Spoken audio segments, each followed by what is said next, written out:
এর আলোকে আজকে আমার জুমায় আলোচনার বিষয় কুরবানি, গুরুত্ব, তাৎপর্য, প্রাসঙ্গিক কিছু বিষয়ের উপরে কথা বলে আলোচনার ইতি টানব ইনশাআল্লাহ।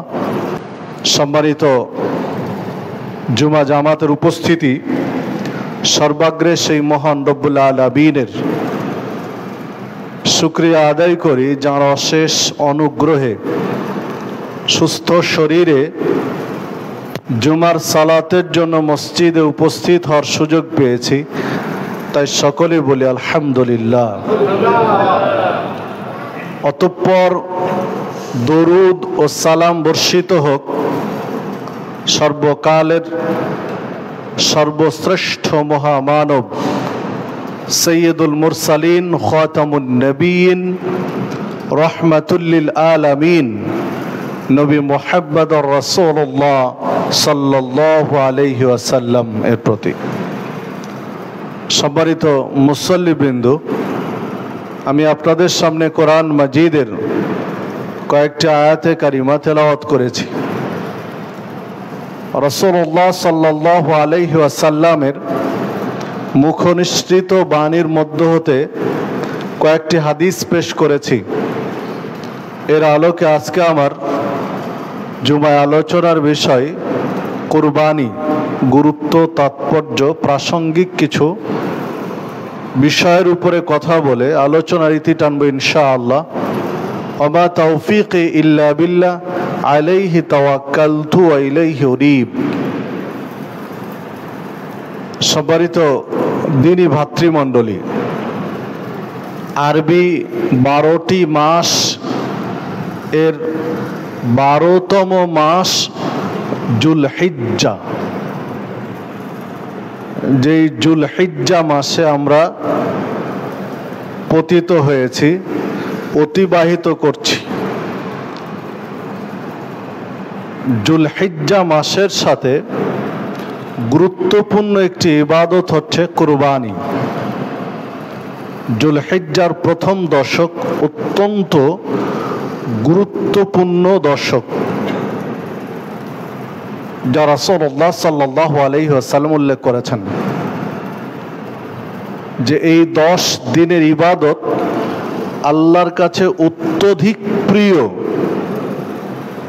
অন্যান্য সকল আমলের চেয়ে প্রিয় আমল হচ্ছে এই 10 দিনের। সাহাবীগণ জিজ্ঞাসা করলেন, হে আল্লাহর রাসূল সাল্লাল্লাহু আলাইহি ওয়াসাল্লাম, আল্লাহর রাস্তায় জিহাদ করার চেয়েও কি এই 10 দিনের ইবাদত বেশি প্রিয় আল্লাহর কাছে? তো রাসূলুল্লাহ সাল্লাল্লাহু আলাইহি ওয়াসাল্লাম জবাব দিলেন, হ্যাঁ, আল্লাহর রাস্তায় জিহাদের চেয়েও প্রিয় হলো এই 10 দিনের ইবাদত। 3 বার কথাটি বলেছেন। সাহাবী অবাক হয়ে আবার যে জিহাদ ফি সাবিলিল্লাহ চেয়ে এটি গুরুত্বপূর্ণ? আল্লাহ রাসূল সাল্লাল্লাহু আলাইহি ওয়াসাল্লাম বলেন, হ্যাঁ, জিহাদ ফি সাবিলিল্লাহ চেয়েও গুরুত্বপূর্ণ। আল্লাহর রাস্তায় জিহাদের চেয়েও কি গুরুত্বপূর্ণ? বলেন, হ্যাঁ, আল্লাহর রাস্তায় জিহাদের চেয়েও গুরুত্বপূর্ণ। তবে যে ব্যক্তি জিহাদে বেরিয়ে গেছে আর ফিরে আসেনি, ফি সাবিলিল্লাহ আল্লাহ রাস্তায় জিহাদ করতে গিয়ে শহীদ হয়ে গেছে, শাহাদাতের মর্যাদা, তার কথা ভিন্ন। মানে এই 10 দিনের ইবাদত সবচেয়ে প্রিয় কেবলমাত্র তার চেয়ে কম যে শহীদ হয়েছে তার চেয়ে। সম্মানিত উপস্থিতি, এই 10 দিন আমরা অতিবাহিত করছি পর্যায়ক্রমে। তো এই 10 দিন ইবাদতের বিষয়ে আমরা খেয়াল রাখব। তাসবিহ, তাহলিল, দান, সাদাকা, সালাত, সিয়াম ইত্যাদি যে ইবাদত সাধারণত করা হয়, সেই ইবাদতগুলো আমরা এই 10 দিনের দিকে খেয়াল রাখবো ইনশাআল্লাহ। তো দশম ইবাদত হচ্ছে কুরবানি। এই 10 দিনের 10তম দিন, যেই দিনের সবচেয়ে প্রিয় হচ্ছে কুরবানি। কুরবানি শব্দটি আরবি কুরব, কুরবান শব্দটি আরবি, আর এই শব্দটিকে সম্বোধনীয় পদে রূপান্তরিত করতে গিয়ে উর্দু এবং ফার্সিতে ব্যবহার হয় কুরবানি। উর্দু এবং ফার্সি পরিভাষায় ব্যবহৃত শব্দ হচ্ছে কোরবানি, আর আরবি পরিভাষার ব্যবহৃত শব্দ হচ্ছে কোরবানি। তো কোরবান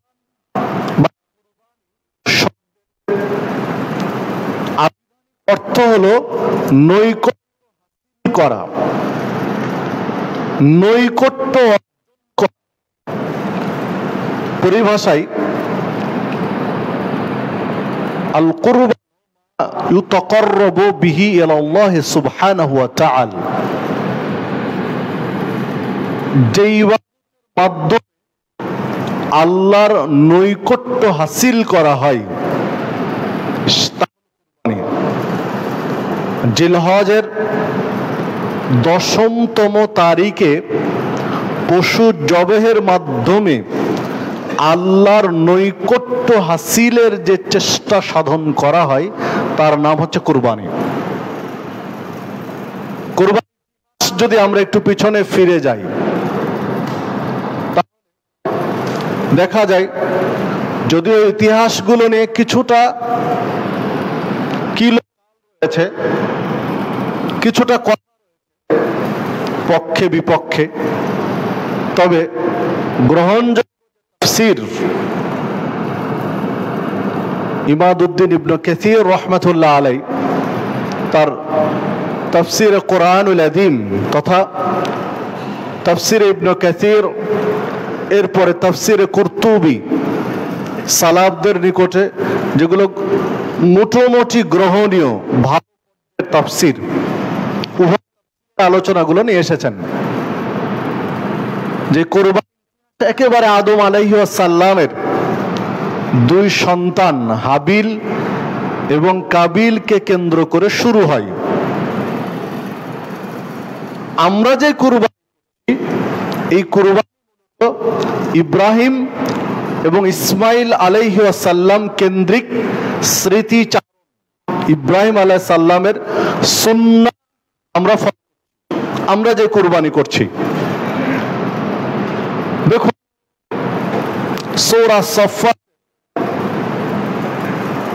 102 থেকে নিয়ে 11 নম্বর মোটামুটি ইতিহাসটা আল্লাহ রাব্বুল আলামিন তুলে ধরেছেন যে ইব্রাহিম আলাইহিস সালাম 102 এর আরো 2 আয়াত 99 মূলত ইতিহাসটা শুরু হয়েছে, মানে সন্তান থেকে নিয়ে ইব্রাহিম আলাইহিস সালাম প্রার্থনা করলেন রব্বি মিনাস সালিহিন। তাফসীরে ইবনে কাসীরে উল্লেখ রয়েছে যে ইব্রাহিম আলাইহিস সালামের 86 বছর, 86 বছরের বৃদ্ধ,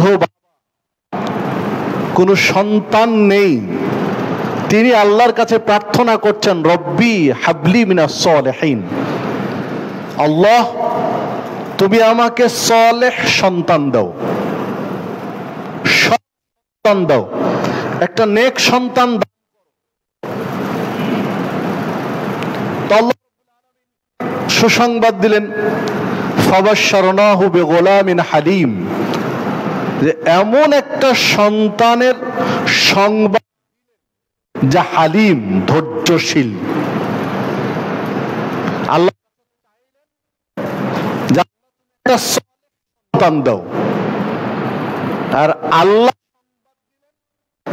সন্তানের সুসংবাদ যে হচ্ছে হালিম, ধৈর্যশীল। ধৈর্যের ইতিহাস সন্তান আল্লাহ দিলেন, যে ধৈর্যের ইতিহাস তার মাধ্যমে জাতি জানতে পারবে, পৃথিবীর মানুষ বুঝতে পারবে। এইরকম একটা সংবাদের সুসংবাদ দিলেন।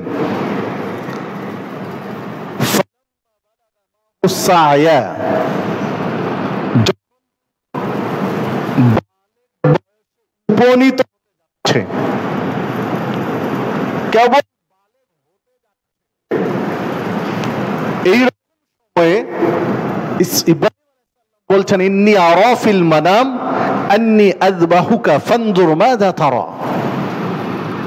ইব্রাহিম সন্তানকে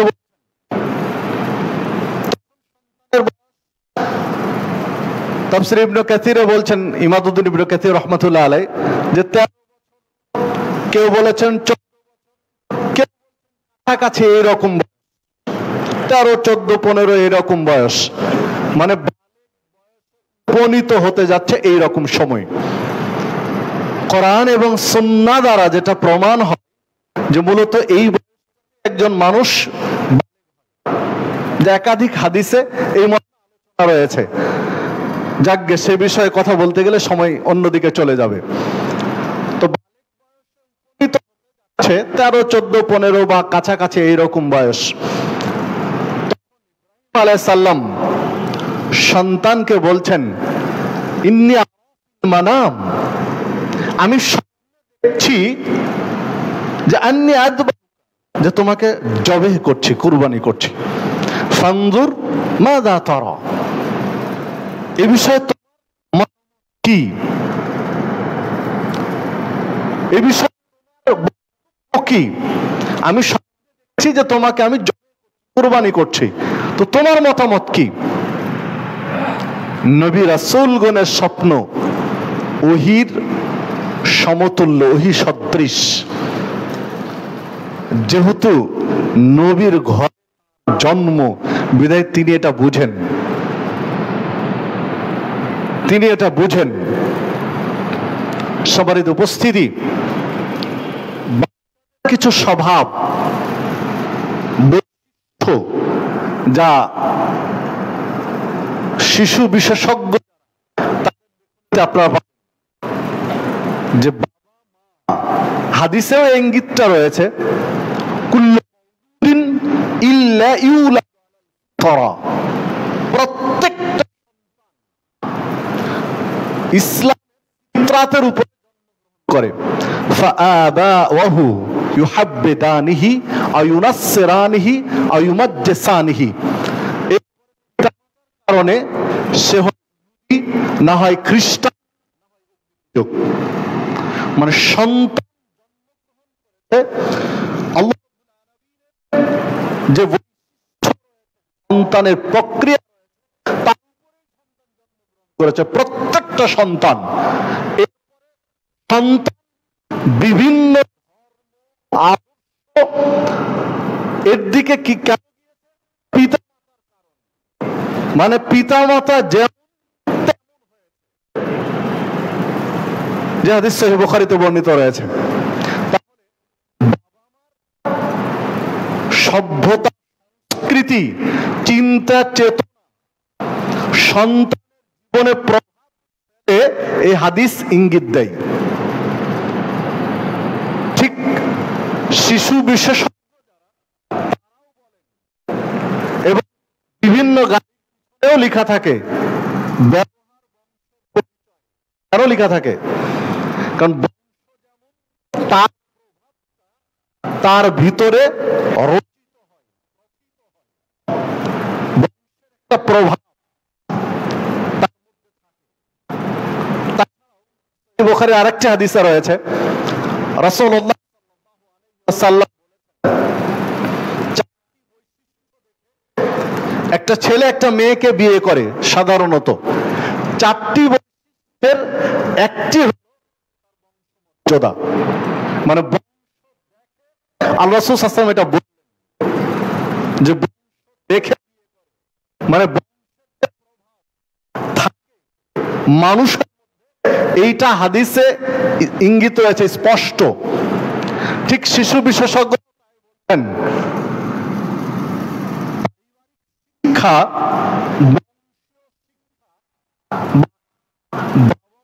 চিন্তা চেতনার প্রভাবের মধ্যে, না হলে দেখেন একজন কৃষক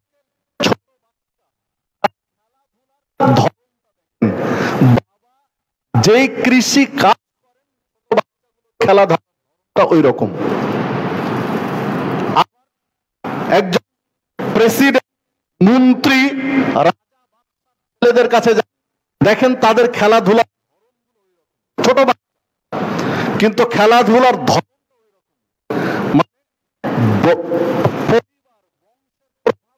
খেলাধুলার মধ্যে ফুটে সবারই তো উপস্থিতি।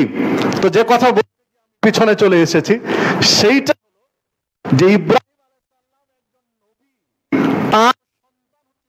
হচ্ছেন ইসমাইল আলাইহিস সালাম এবং তিনিও নবী, বিধান তিনি বুঝে তার মাপা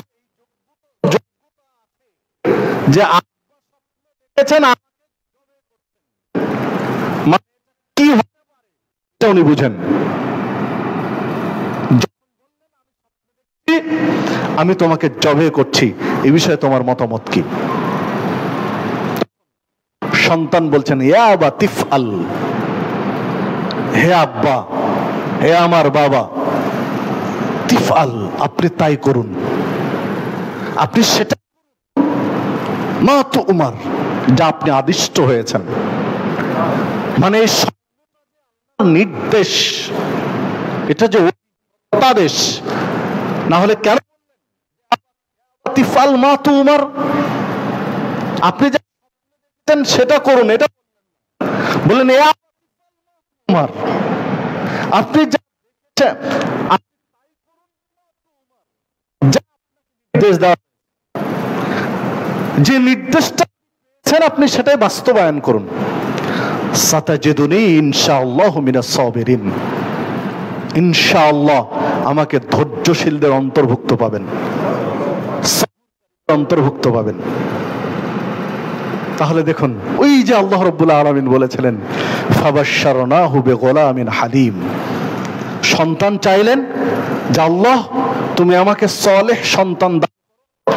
আল্লাহ রাব্বুল আলামিন সুসংবাদ দিলেন বিগুলামিন হালিম, সন্তান। সন্তান তাকে 13-14 বছর মৃত্যু বুঝে,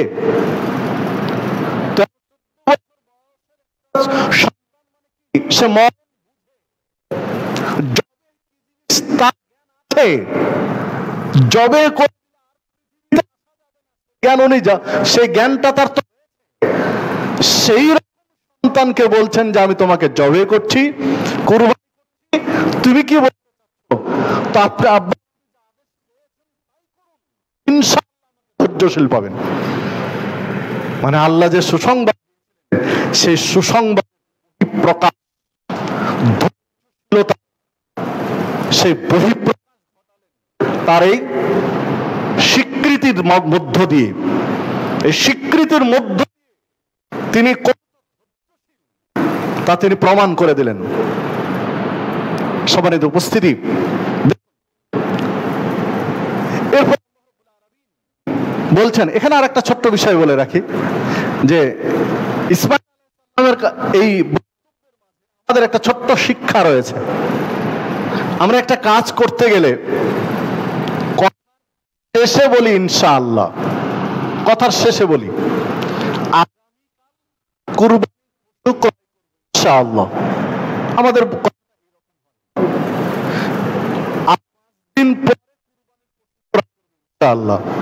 ঈদের আগে কুরবানির পশু ক্রয় করবো ইনশাআল্লাহ, অমুক দিন আল্লাহ, এই কথাটা বলি।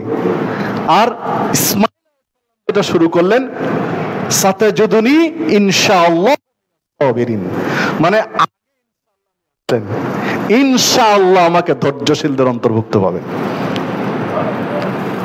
মানে করলেন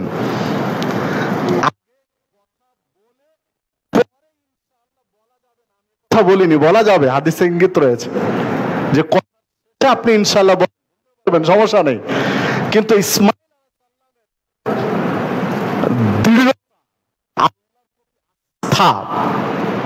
বিশ্বাস, এই ইঙ্গিতটা আয়াতের মধ্যে রয়েছে যে আল্লাহকে স্মরণ করে তার কথা পেশ করলেন যে ইনশাআল্লাহু মিনাস সাবিরিন, আমাকে ধৈর্যশীলদের অন্তর্ভুক্ত পাবেন। সম্মানিত উপস্থিতি,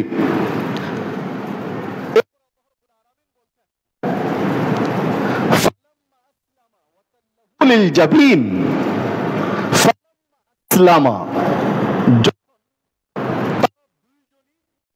আত্মসমর্পণ করলেন। যে দুইজন সমর্পণ করলেন, দুইজন পিতা আল্লাহ। তো সন্তানের কাছে প্রস্তাব দিতে যেতেন না, যে 86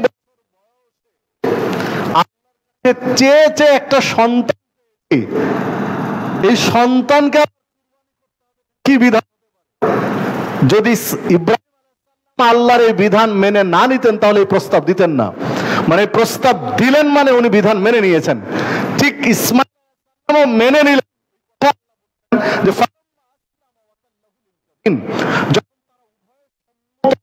যে সমর্পণের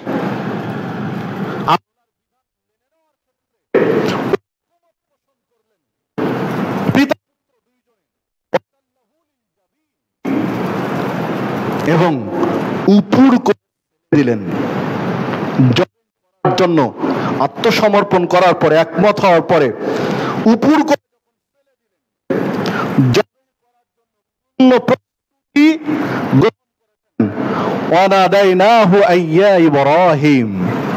তখন আল্লাহ, হে তুমি তোমার স্বপ্নকে বাস্তবে রূপ দিয়েছ, তুমি তো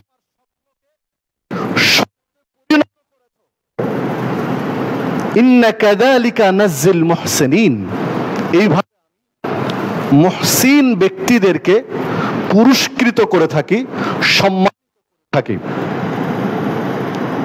ইন্নাহা লাউল মুবিন, এটা হচ্ছে স্পষ্ট একটা পরীক্ষা।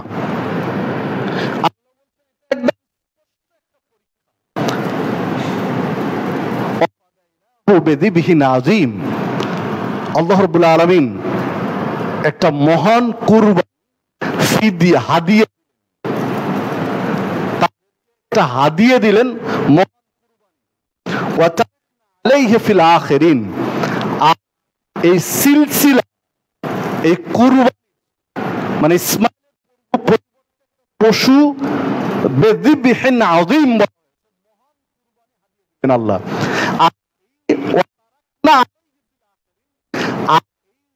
সিলসিলা ধারাবাহিকতা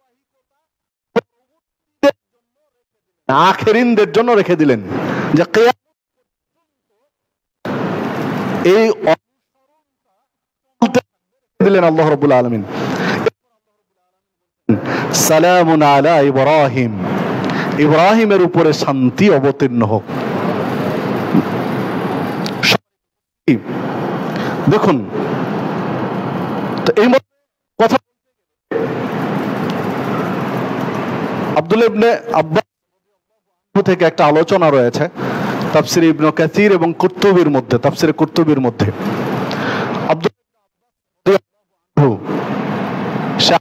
এসেছেন যে এই যে কুরবানি ইসমাঈল আলাইহিস সালামকে যখন হলেন, দুইজনই কুরবানির জন্য প্রস্তুতি নিলেন, উভয় প্রান্তরে চলে গেলেন কুরবানির জন্য। তো পথিমধ্যে শয়তান প্ররোচনা দিচ্ছিল, আলাইহিস সালাম পাথর নিক্ষেপ করেছিলেন 3 জায়গায়, শয়তানকে পাথর ছুঁড়ে মেরেছিলেন।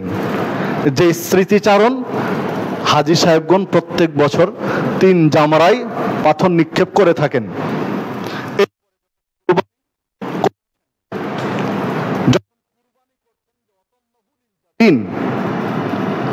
উপর কুরবানির জন্য কুরবানি করবেন, সাদ্দাকতা রুইয়া, তখন এই আওয়াজটা কানে আসলো। কুরবানির জন্য প্রস্তুতি নিয়েছেন, এখন কুরবানি করবেন। ইবনে আব্বাস রাদিয়াল্লাহু আনহু বলছেন যে তখন এই আওয়াজ কানে আসলো, ইয়া সাদ্দাকতা রুইয়া, যে তুমি তোমার স্বপ্নকে সত্যে রূপান্তরিত করেছ। ইব্রাহিম এই কোথার থেকে আসলো, এই দিল, এই জন্য তিনি পিছনে ফিরে তাকালেন। যখন তিনি পিছনে ফিরে তাকালেন তখন দেখছেন যে দুই সিংহ বিশিষ্ট একটা দুম্বা তার পাশেই রয়েছে। দুম্বা অফাদাইনাহু বিদিবিন আযীম, তাকে বলা হচ্ছে যে তোমাকে দেওয়া হলো একটা মহান কুরবানি। সন্তানের পরিবর্তে একটা মহান কুরবানি দেওয়া হলো, সেই কুরবানি হচ্ছে এই দুম্বা যেটা পাশে দাঁড়িয়ে রয়েছে। তো ইবনে আব্বাস রাদিয়াল্লাহু আনহু যে এই দুম্বা আলোচনায় যেটা ফুটে উঠছে যে হাবিল এবং কাবিল যে কুরবানি করেছিলেন, তো হাবিলের কুরবানি আল্লাহ রাব্বুল আলামিন জান্নাতে সংরক্ষণ করে রেখেছিলেন, যার হাবিলেরটা কবুল হয়েছিল। সেই কুরবানিটাই হাদিয়া হিসাবে ইসমাইলের পরিবর্তে ইব্রাহিম আলাইহিস সালামকে কুরবানি করার জন্য আল্লাহ পাঠিয়েছেন। এই মর্মে একটা আলোচনা ওরা নিয়ে এসেছেন। অকাট্য সহি, এটা প্রমাণ করা কঠিন, এটা তাফসিরের আলোচনা আর কি। তো এই আলোচনাটা নিয়ে এসেছেন, আল্লাহু আলাম বাস্তবতা কতটুকু আল্লাহ ভালো জানেন। তো সম্মানিত উপস্থিতি, যখন এই ফিদিয়া পেলেন, ফিদিয়া পাশে ইসমাইলের পরিবর্তে এই কুরবানিটা পাশে দাঁড়িয়ে আছে, তো ইব্রাহিম আলাইহিস সালাম ছেলেকে দাঁড় করিয়ে বুকের সাথে বলছেন, ইয়া বুনাইয়া, হে আমার কলিজার টুকরো, আলিয়া উহিবতালি, যা আমি তোমাকে নতুন করে আজকে ফিরে পেলাম। ইবনে আব্বাস রাদিয়াল্লাহু আনহু বলছেন যে ছেলেকে বুকের সাথে জড়িয়ে ধরে বলছেন, ইয়া বুনাইয়া আল ইয়াউমা উহিবতালি, যে আজকে আল্লাহ নতুন করে তোমাকে আমাকে দিলেন, তোমাকে নতুন করে আজকে পেলাম। যদি আল্লাহ হাদিয়া না দিতেন, যদি এই জিবির আযীম, এই মহান কুরবানিটা তোমার পরিবর্তে না পাঠাতেন, তাহলে তোমাকে আমি আর ফিরে পেতাম না। এই ফিদিয়ার মাধ্যমে আল্লাহ আমাকে নতুন করে তোমাকে হাদিয়া হিসাবে আমাকে দিলেন। বুকে জড়িয়ে ধরে ছেলের আদর করে এই কথাটা বলছিলেন ইব্রাহিম আলাইহিস সালাম। এই মর্মে ইবনে আব্বাস রাদিয়াল্লাহু আনহু একটা আলোচনা নিয়ে এসেছেন। সম্মানিত উপস্থিতি, এখানে আরো কিছু কথা বলে রাখি। তাফসিরে কুরতুবী, তাফসিরে ইবনে কাসির দুই আলোচনাতে রয়েছে। ইবনে আব্বাস রাদিয়াল্লাহু আনহু বলছেন, তাফসিরে কুরতুবীর মধ্যে বলছেন যে এই জন্যই মুহাদ্দিসদের নিকটে অন্যান্য কুরবানির চেয়ে ছাগল কুরবানিটাই বেশি উত্তম মনে হয়, যে ছাগল কুরবানিটাই বেশি পছন্দ করতেন। যে ইসমাইলের পরিবর্তে একটা জীবন্ত মানুষের পরিবর্তে আল্লাহ রাব্বুল আলামিন যে কুরবানিটা হাদিয়া দিয়েছিলেন সেটা ছিল দুম্বা বা ছাগল শ্রেণীর। যদি ভালো তাহলে আল্লাহ সেগুলো হাদিয়া পাঠাতে পারতেন। ইসমাইলের পরিবর্তে দুম্বা ছিলেন বিদায়, সেটাই এই জন্য পছন্দ করতেন, দুম্বা পছন্দ করতেন। নবী সাল্লাল্লাহু আলাইহি ওয়াসাল্লাম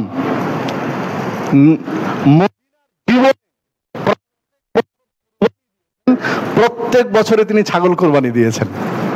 মদিনার জীবনে তিনি গরু বা উট কুরবানি দেননি। হ্যাঁ, উট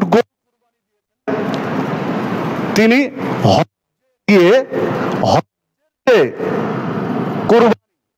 হাদি, এই উট, আর স্ত্রীদের গরু, এটা করেছেন। কিন্তু মদিনার জীবনে তিনি এগুলো কুরবানি করেননি, করেছেন ছাগল। এই জন্য ছাগল কুরবানিকেই বেশি মুহাদ্দিসরা এটা ওনারা বলেছেন।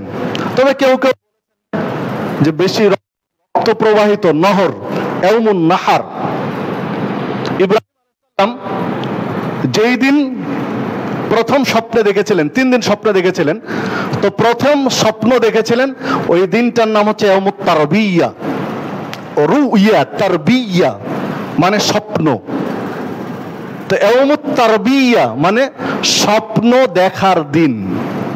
প্রথম দিন যেদিন স্বপ্ন দেখেছেন, স্বপ্ন দেখলেন, ভাবনার মধ্যে রেখে দিলেন। দ্বিতীয় দিন যখন আবার স্বপ্ন দেখলেন, আবার যখন স্বপ্ন দেখলেন, তো এই দিনটার নাম হচ্ছে ইয়াউমু আরাফা। আরাফা মানে নিশ্চিত হওয়া,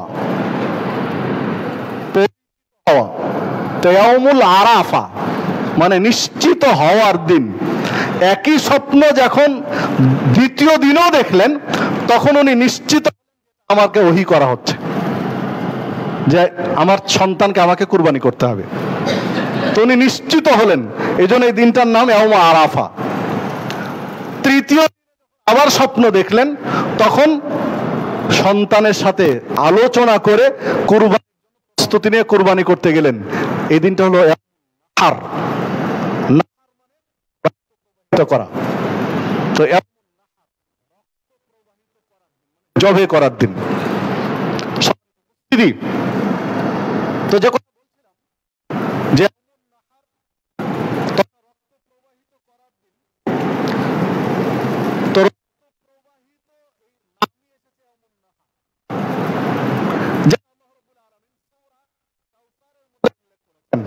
ফসল্লি লিরাব্বিকার,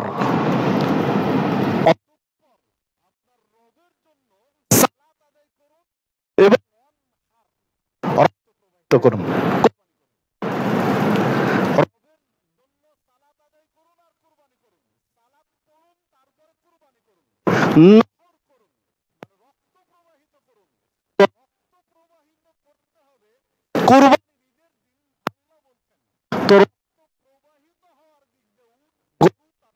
ভালো, এটা যে এই দৃষ্টিকোণ ভালো, যেহেতু হলো যেহেতু আদায় করুন করুন, তো যেহেতু এটা এটা কেউ কেউ বিশ্লেষণ করেছেন, আর ওই দৃষ্টিকোণ থেকে সার্বিক বিশ্লেষণও বলছেন ছাগল দেয় ভালো। আল্লাহ ভালো জানেন। সম্মানিত উপস্থিতি, রাসূলুল্লাহ সাল্লাল্লাহু আলাইহি ওয়াসাল্লাম বিদায় হজ্জের ভাষণে ঐতিহাসিক যে ভাষণ দিয়েছিলেন, দিক নির্দেশনা দিয়েছিলেন পৃথিবীর মানুষের জন্য, মুসলিম উম্মার জন্য, সেই ভাষণের একটা অংশে গিয়ে তিনি বলেছিলেন, ইয়া আইয়ুহান নাস, হে জনমণ্ডলী, ইন্না আলা কুল্লি আহলি বাইতিন ফি কুল্লি আমিন উদহিয়া, যে প্রত্যেক পরিবারের পক্ষ থেকে প্রত্যেক বছর একটি করে কুরবানি নির্ধারণ করা হয়েছে। যে হাদিস সহিহ মুসলিমের মধ্যে বর্ণিত হয়েছে যে হে জনমণ্ডলী, তোমাদের প্রত্যেক পরিবারের পক্ষ থেকে একটি কুরবানি নির্ধারণ করা হয়েছে, কুরবানি দিতে হবে তোমাদেরকে।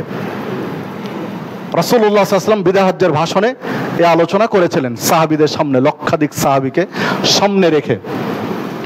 দেখুন, রাসূলুল্লাহ সাল্লাল্লাহু আলাইহি ওয়াসাল্লাম আরো একটা আলোচনাতে গিয়ে বলেছেন, আবু হুরায়রা রাদিয়াল্লাহু আনহু হাদিসটি বর্ণনা করেছেন, মান কানা লাহু সাআতান, যে ব্যক্তি সামর্থ্য রয়েছে, আলাম ইউদাহি, অথচ কুরবানি করলো না, সামর্থ্যবান, তার সামর্থ্য রয়েছে কিন্তু কুরবানি দিল না, কুরবানি করলো না, ফালা ইয়াকরাবান্না মুসাল্লানা, সে যেন আমাদের মুসাল্লায় না আসে, ঈদের মাঠে না আসে। সামর্থ্য থাকার পরেও যে ব্যক্তি কুরবানি করলো না, সে যেন আমাদের ঈদের মুসাল্লায় না আসে। যে হাদিস ইবনে মাজার মধ্যে বর্ণিত হয়েছে হাসান সানাদে, গ্রহণীয় সানাদে, গ্রহণযোগ্য সানাদে। তাহলে সামর্থ্যবান ব্যক্তির জন্য কুরবানি করা উচিত। কুরবানি জরুরি একটি ইবাদত, যার সামর্থ্য রয়েছে। এখন কুরবানির হুকুম কি হতে পারে, এর বিধান কি হতে পারে? কুরবানির হুকুম বা বিধান নিয়ে আলেমগণ দুইটা মত হয়ে গেছেন, দুইটা ভাগ হয়ে গেছেন। আলেমদের একটা অংশ বলছেন যে কুরবানি ওয়াজিব, এটি ওয়াজিব, আবশ্যিকভাবে এটি দিতে হবে। এই মতের গুরুত্বপূর্ণ যারা বিদ্বান রয়েছেন, তার মধ্যে আবু হানিফা রহমতুল্লাহ আলাই রয়েছেন, এরপরে ইমাম মালিক রয়েছেন, এরপর ইমাম আহমদ ইবনে হাম্বল রয়েছেন, ইমাম আউজাই রয়েছেন, ইমাম ইবনে তাইমিয়া রয়েছেন। ইনারা বলছেন যে কুরবানি ওয়াজিব। আরেকটা শ্রেণী বলছেন যে কুরবানি সুন্নাতে মুআক্কাদা। এই মর্মে যারা মত দিয়েছেন তার মধ্যে ইমাম মালিকের দুইটা কওল রয়েছে, দুইটা মত রয়েছে। একটা মতে উনি আগেরটা বললাম যে ওয়াজিব, আরেকটা আলোচনায় তিনি সুন্নাতে মুআক্কাদা বলেছেন ইমাম মালিক, এবং ইমাম শাফেঈ উনি বলছেন যে এটা সুন্নাতে মুআক্কাদা। তো চার ইমামের তিন ইমামই এক জায়গায় আলোচনা প্রেক্ষাপটে তিনি সুন্নাত বলেছেন, সুন্নাতে মুআক্কাদা বলেছেন ইমাম মালিক, আর ইমাম শাফিঈ শুধু বলেছেন যে এটা সুন্নাতে মুআক্কাদা।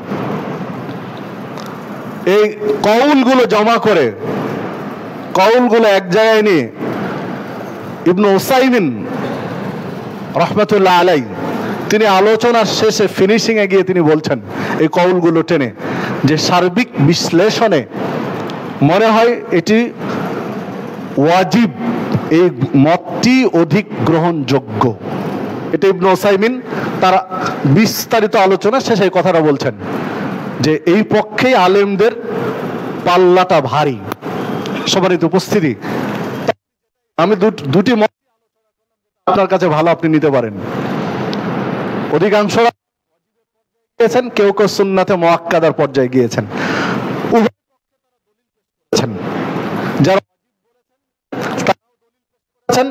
যারা সুন্নাতে মুআক্কাদা বলেছেন তারা করেছেন থেকে উভয় দলিল পেশ করে তাদের মতের আলোকে বিশ্লেষণ করেছেন। তো সুন্নাতে হাদিস পেশ করেছেন, ওই হাদিসটা নিয়ে এসেছেন যে প্রত্যেক বছর প্রত্যেক পরিবারের পক্ষ থেকে একটি কুরবানি। ওই হাদিসটা নিয়ে এসেছেন যে সামর্থ্য থাকার পরেও কুরবানি করলো না, সেজন্য আমাদের মুসল্লায় না আসে। এই আলোচনাগুলো নিয়ে এসেছেন। আর যারা বলছেন সুন্নাতে মুআক্কাদার পর্যায়ে এটি সুন্নাতে মুআক্কাদার পর্যায়ে, তারা আলোচনার একটা পর্যায়ে নিয়ে এসেছেন আবু বকর সিদ্দিক রাদিয়াল্লাহু আনহু, ওমর ফারুক রাদিয়াল্লাহু আনহু, ইবনে ওমর রাদিয়াল্লাহু আনহু, ইবনে আব্বাস রাদিয়াল্লাহু আনহু, চারজন সাহাবীর নাম নিয়ে এসেছেন যে চারজন সাহাবী তারা মানে একজন এক বছর কুরবানি ছেড়ে দিয়েছিলেন, দেননি। এইটা বোঝানোর জন্য যে এটি আবশ্যিক নয়, এটা বোঝানোর জন্য তারা কুরবানি এক বছর গ্যাপ দিয়েছিলেন। চারজনই এক বছরই গ্যাপ দিয়েছিলেন এটা নয়, এক বছরে এক একজন দেননি। এটা মানুষকে, জনগণকে বোঝানোর জন্য যে কুরবানি কোনো কারণে যদি কেউ না দেয় তাহলে পাপী হবে না, এটা বোঝানোর জন্য এই আলোচনাটা নিয়ে এসেছেন। যে আলোচনা বাইহাকির মধ্যে পাওয়া যাবে, তাফসিরে কুরতুবী, তাফসির ইবনে কাসির মধ্যে আলোচনাগুলো বিস্তারিত এসেছে। সম্মানিত উপস্থিতি, যাদের সামর্থ্য রয়েছে অবশ্যই আমরা চেষ্টা করব কুরবানি দেওয়ার, অবশ্যই আমরা চেষ্টা করব। এখন বিষয় হলো কুরবানি দেব, এই কুরবানিটা কি উদ্দেশ্যে দেব? আমাদের ডিপ ফ্রিজ লোড করার জন্য না ত্যাগের জন্য? যদি আমরা সূচনায় যাই, হাবিল এবং কাবিলের যে ইতিহাস তাতে পাওয়া যায় যে তারা কুরবানি করতেন কিন্তু এই গোশত খাওয়ার তাদের সুযোগ ছিল না, এই গোশত তারা ভোগ করতে পারতেন না। ঠিক ইব্রাহিম আলাইহিস সালাম যে ইসমাইলকে কুরবানি করতে বলেছিলেন, আল্লাহ রাব্বুল আলামিন যে ইব্রাহিম আলাইহিস সালামকে ইসমাইলকে কুরবানি করতে বলেছিলেন, যদি সন্তান কুরবানি হতো, ইসমাইল আলাইহিস সালাম কুরবানি হয়ে যেতেন, তাহলে গোশত খাওয়ার সুযোগ থাকতো না। কিন্তু আল্লাহ রাব্বুল আলামিন দয়া করলেন এই উম্মার উপরে, তিনি ইসমাইলের পরিবর্তে একটা পশু দিলেন এবং গোশত খাওয়ার সুযোগ দিলেন। আলহামদুলিল্লাহ। তো এই কুরবানিটা হবে লিওয়াজহিল্লাহ, স্রেফ আল্লাহর সন্তুষ্টির জন্য, স্রেফ আল্লাহকে খুশি করার জন্য কুরবানি হবে। গোশত খাওয়ার সুযোগ আল্লাহ দিয়েছেন, আলহামদুলিল্লাহ, এটা আল্লাহ আমাদের উপরে ইহসান করেছেন, দয়া করেছেন। তবে এটাই যেন মুখ্য উদ্দেশ্য হয়ে না দাঁড়ায়, যেটা আল্লাহ রাব্বুল আলামিন সূরা হজ্জের মধ্যে বলেছেন।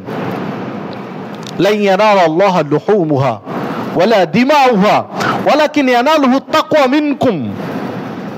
কুরবানির পশুর গোশত, রক্ত, এইগুলো আল্লাহর কাছে পৌঁছায় না। ওয়ালাকিন ইয়ানালুহু তাকওয়া মিনকুম, শুধু পৌঁছায় তোমাদের তাকওয়া। তোমাদের ভিতরে যে তাকওয়া রয়েছে, এই তাকওয়াটা আল্লাহর কাছে পৌঁছায়। আর তাকওয়া কোথায়? আল্লাহ রাসূল সাল্লাল্লাহু আলাইহি ওয়াসাল্লাম বলেছিলেন, আত-তাকওয়া হাহুনা ইশিরু ইলা সাদরি সালাসাতা মাররাত। তিনবার বলেছিলেন তাকওয়া এখানে, বুকের দিকে দেখিয়ে বলেছিলেন, সদর, বুকের দিকে দেখিয়ে বলেছিলেন যে এই বুকের ভিতরে তাকওয়া। তিনবার বলেছিলেন। তাকওয়া কাউকে দেখানোর জিনিস নয়। কাউকে আপনি তাকওয়া দেখাতে পারবেন না যে আপনার তাকওয়া কতটুকু, এটা দেখানোর জিনিস নয়।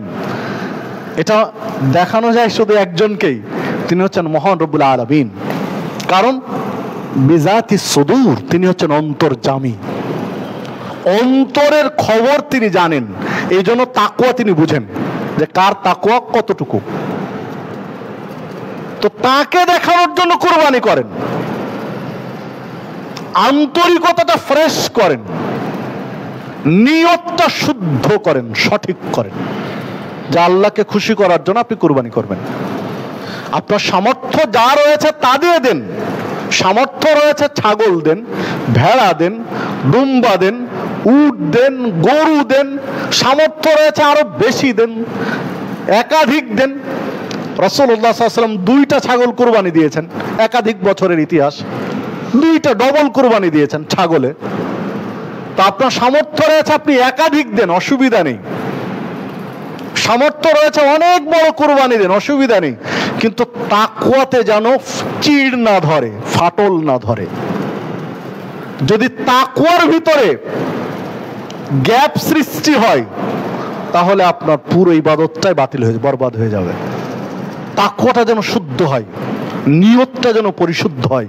লিওয়াজহিল্লাহ, আল্লাহর জন্য কুরবানি, এই নিয়তটা ঠিক করেন।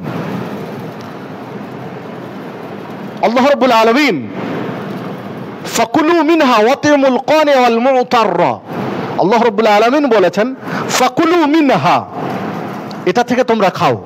ওয়াতিমুল কানি ওয়াল মুতাররা, এটা খাওয়াও যে চাই তাকে, যে চায় না তাকেও।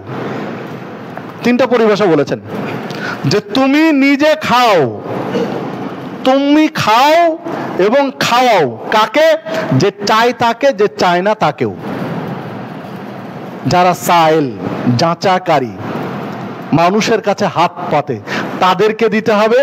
আর যারা হাত পাতে না, প্রতিবেশী হতে পারে, আত্মীয় স্বজন হতে পারে, এলাকায় এমন কিছু ব্যক্তি দারিদ্রতার কষাঘাতে জর্জরিত, অথচ হাত কোথাও পাতে না, 2 দিন 3 দিন ধরে না খেয়ে থাকলেও কারো কাছে গিয়ে হাত পাতে না। এই লোকগুলোকে খুঁজে বের করে তার কাছে পৌঁছে দিতে হবে, এটা আপনার দায়িত্ব। ও চাইতে আসবে না, না খেয়ে 2 দিন না খেয়ে থাকলে আপনার কাছে বলতে আসবে না, চাইতে আসবে না। এটা আপনার ইমানি দায়িত্ব যে লোকগুলোকে খুঁজে বের করে পৌঁছে দেয়। ও তো চাইতে আসে না, আপনি বলবেন ও আসলে আমি দিতাম, জি না, ও তো চায় না, মানুষের হাত পাতে না। আল্লাহ তো বলছেন যে চায় তাকে দাও, যে চায় না তাকেও দাও। তাহলে এই লোকগুলোর খোঁজ খবর নিয়ে তার কাছে পৌঁছে দাও।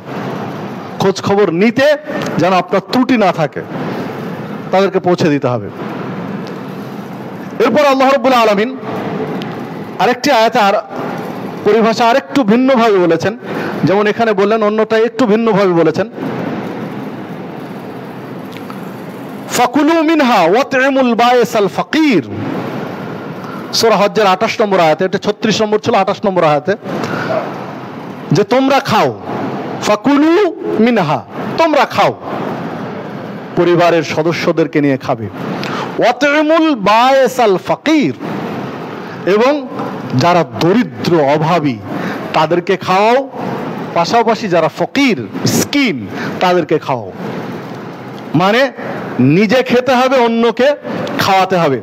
ঠিক সহিহ মুসলিমের মধ্যে একটা হাদিস রয়েছে, রাসূলুল্লাহ সাল্লাল্লাহু আলাইহি ওয়াসাল্লাম বলেছেন, কুলু ওয়াতইমু ওয়াহবিসু আবিদ্দাখিরু। সহিহ মুসলিমের মধ্যে রয়েছে যে এটা তোমরা খাও, খাওয়াও, প্রয়োজনে জমা রাখো। খাও খাওয়াও এবং প্রয়োজন বোধে সামনের দিনে খাওয়ার জন্য জমা রাখো। তাহলে কোরআন মাজিদের 2টা আয়াত এবং হাদিসের একটা পরিভাষা শুধু নিজে খাবেন এইটা কোথাও নেই, মানে কুরবানি অন্যকে খাওয়াতে হবে। তাহলে কুরবানি হচ্ছে ত্যাগের জিনিস, শুধু নিজের ভোগের জিনিস নয়।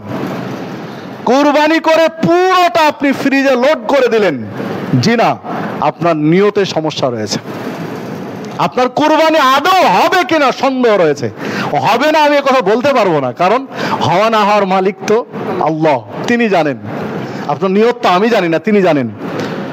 তবে এতটুকু বলতে পারি যে আপনি কুরবানি করে পুরোটাই খেয়ে নিলেন, কাউকে দিলেন না, আপনার কুরবানি আদৌ হবে কিনা সন্দেহ রয়েছে। আল্লাহ ভালো জানেন আপনার হবে কিনা। মানে এটা নিজে খেতে হবে, অন্যকে খাওয়াতে হবে, এটা ত্যাগের। এখন কতটুকু দিবেন আর কতটুকু খাবেন এই বিষয়েও কিছু মতানৈক্য রয়েছে।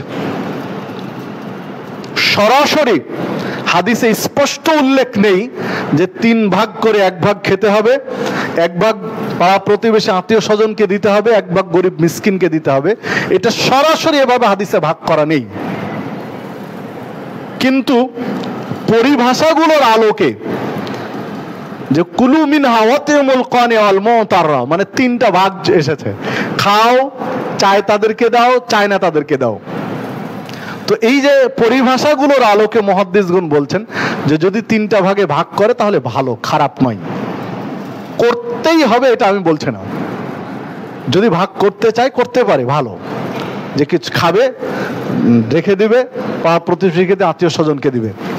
সব মিলিয়ে মনে রাখবেন যে এটা ত্যাগের বিষয়।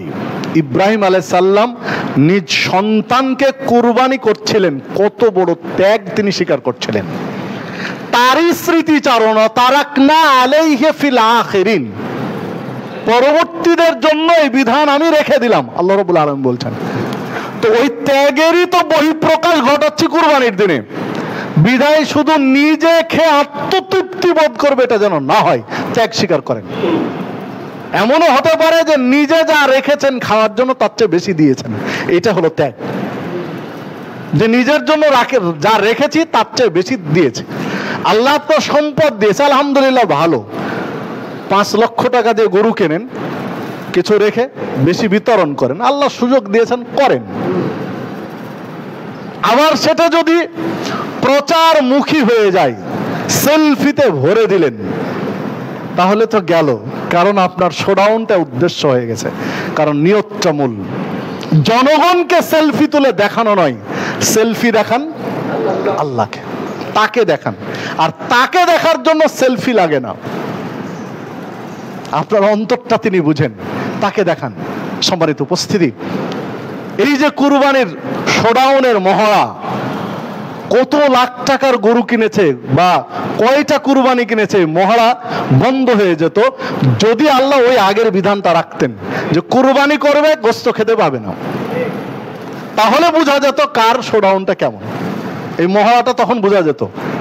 সম্মানিত উপস্থিতি, তো আসুন কুরবানি করুন, ত্যাগ স্বীকার করুন, অন্তরটাকে পরিষ্কার করুন, ফ্রেশ করুন, আল্লাহ সন্তুষ্টির জন্য করুন। নিজে খান, গরিব মিসকিন ফকির অনাথ অসহায়দের দেন, পাড়া প্রতিবেশী আত্মীয় স্বজনকে দেন। পাশাপাশি আরেকটি মাসালা বলে রাখা উচিত, মৃত ব্যক্তির জন্য কুরবানি, এই ক্ষেত্রে ইসলামের বিধান কি? তো মৃত ব্যক্তির জন্য কুরবানির বিষয়ে যদি বিশ্লেষণে যাওয়া যায়, তাহলে দেখা যায় নবী মুহাম্মদ সাল্লাল্লাহু আলাইহি ওয়াসাল্লাম বেঁচে থাকা অবস্থাতেই তার স্ত্রী মারা গেছেন, তার মৃত স্ত্রীর নামে তিনি কোনোদিন কুরবানি করেছেন তার কোনো প্রমাণ হাদিসে নেই। খাদিজা রাদিয়াল্লাহু আনহাকে তিনি অত্যধিক ভালোবাসতেন। খাদিজা রাদিয়াল্লাহু আনহা যতদিন তার স্ত্রী হিসেবে ছিলেন ততদিন পর্যন্ত তিনি সেকেন্ড ম্যারেজ করেননি, দ্বিতীয় বিয়ে করেননি।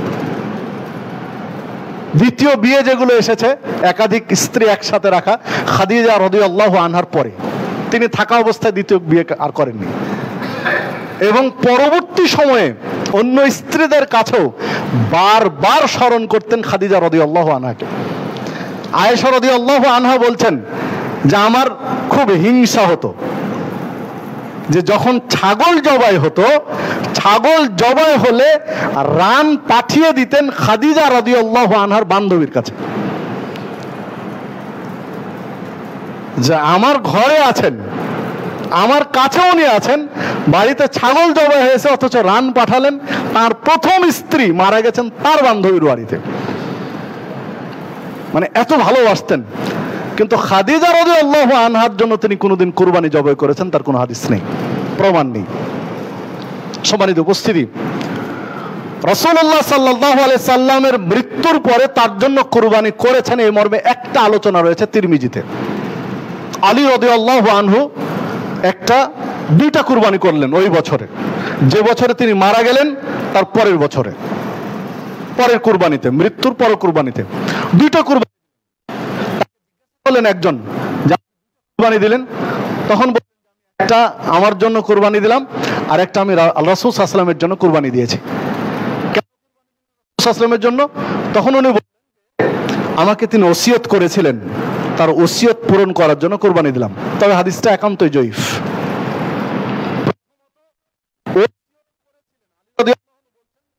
তিরমিজির মধ্যে, তিরমিজির হাদিস যে ওসিয়ত, দ্বিতীয়ত একান্তই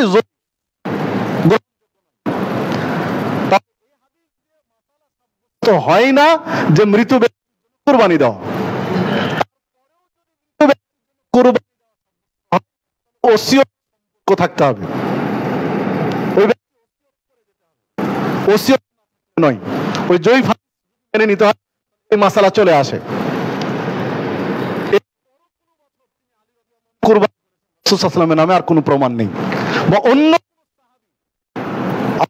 কুরবানি দিয়েছেন তার ওই একটা হাদিস রয়েছে, জয়ীফ হাদিস, ওই ওসিয়তের একটা হাদিস ছাড়া আর কোনো হাদিস নেই।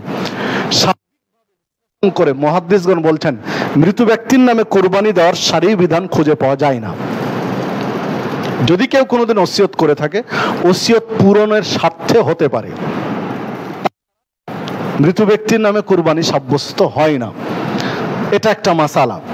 সেকেন্ড, সাদাকা মৃত ব্যক্তির নামে হয়। এই দৃষ্টিকোণ থেকে যদি কেউ সাদাকা দিতে চায়, যে কুরবানি সাদাকা, এটা তো কুরবানি, আব্দুল্লাহ ইবনে মুবারক একজন বিশিষ্ট বিদ্বান ফকিহ, তিনি বলেন যে এই গোশত ওনারা কেউ খেতে পারবেন না, পুরোটা বিতরণ করে দিতে হবে, যেহেতু এটা সাদাকা। আমি দিলাম, যদি প্রথম করেছেন যে কুরবানি মানুষের জন্য, মৃত মানুষের জন্য নয়, দিতে চায় তাহলে ওই গোশত খেতে পারবেন না, ওটা পুরো বিতরণ করে দিতে হবে।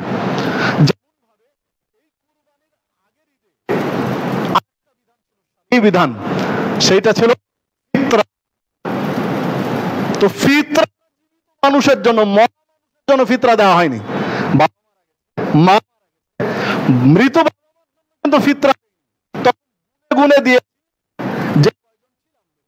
তো তাহলে এটা মানুষের জন্য নয়, এটাও যারা জীবিত আছেন স্রেফ তাদের জন্য।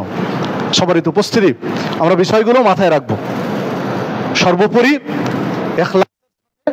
আন্তরিকতার সাথে নিয়ম কুরবানি আমরা পালন করার চেষ্টা করব, নিজেরা খাবো, অন্যদেরকে খাওয়াবো ইনশাআল্লাহ। আল্লাহ রাব্বুল আলামিন আমাদের সকলকে সেই তৌফিক দান করুন। আল্লাহ রাব্বুল আলামিন আমাদের হকটা বুঝার তৌফিক দান করুন, মেনে নেওয়ার মেজাজ দান করুন। আল্লাহ রাব্বুল আলামিন সিরাতে মুস্তাকিমের প্রতীক হিসাবে কবুল করে নিন। আল্লাহ রাব্বুল আলামিন সারা পৃথিবীর মুসলিমদেরকে নিরাপত্তার চাদরে আবৃত রাখুন। আল্লাহ রাব্বুল আলামিন আমাদের এই ছোট্ট ভূখণ্ড, এ দেশটিকেও সকল প্রকার অমুসলিমদের ষড়যন্ত্র থেকে আল্লাহ হেফাজত করুন, রক্ষা করুন। আকুলু কাওলি হাযা ওয়াস্তাগফিরুল্লাহ ওয়া লাকুম লিসাইল মুসলিমিন।